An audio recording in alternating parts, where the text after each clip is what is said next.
mga ka-auntie, mga ka-uncle, gagawa naman tayo ngayon ng fish soup. Meron ako ditong fillet ng isang fish na ganito. Hindi ko alam kung ano tawag dito sa kulay black na fish na ito. Ayan, fillet na siya. May konti siyang tinik pero ano naman yan. No worry sa maliliit na tinik. Meron lang konti yan. And then, slice lang natin ito. After natin mahugasan, slice lang natin ito ng hindi naman masyadong kanipisan. Mga 1/2 inch ang thick. Ayan. I-slice lang natin. Ayan. Pagkatapos nating i-slice yan, set aside natin. Lagyan natin ng konting salt. Maliit lang yung fish natin kasi good for 2 cups lang ang ating gagawin na soup. Ayan.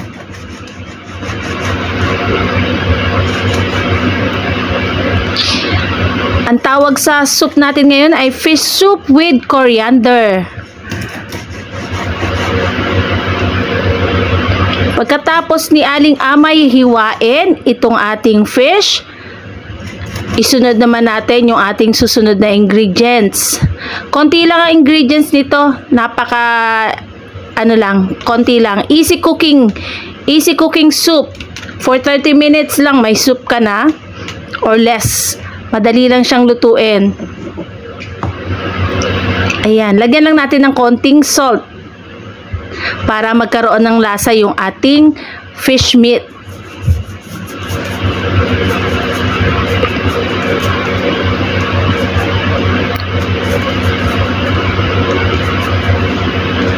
Ayan, after nating lagyan ng salt, both side. Alalay lang sa pagsusalt, mga ka-auntie, mga ka-uncle ha, kasi meron tayong ilalagay, baka mapaalat tayo kasi maglalagay pa tayo ng seasoning sa ating pinaka-soup. Ayan. Ayan, pagkatapos nating asnan, ayan, set aside muna natin ito.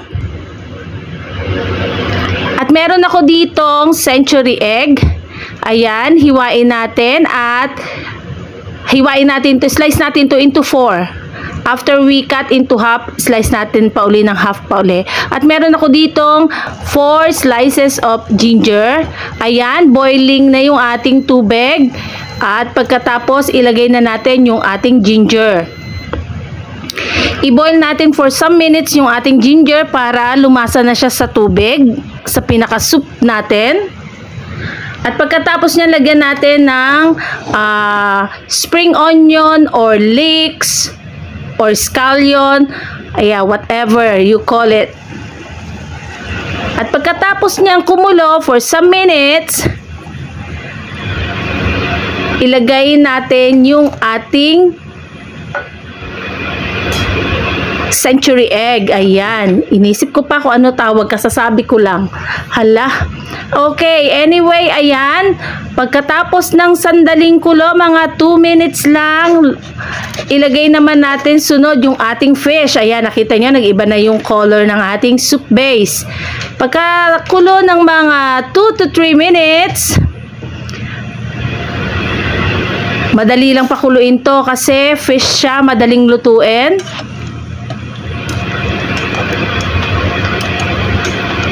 Haluin natin ng konti. Tikman natin yung ating soup kung okay na ang lasa. Kung kulang pa ang ating seasoning, pwede tayong maglagay ng salt. Okay? Alalay lang sa paglalagay ng salt. Depende sa panglasa natin, mga ka-auntie, mga ka-uncle. Ayan, lagyan natin ng konti pang salt kasi hindi pa sapat ang lasa kay Aling Amay.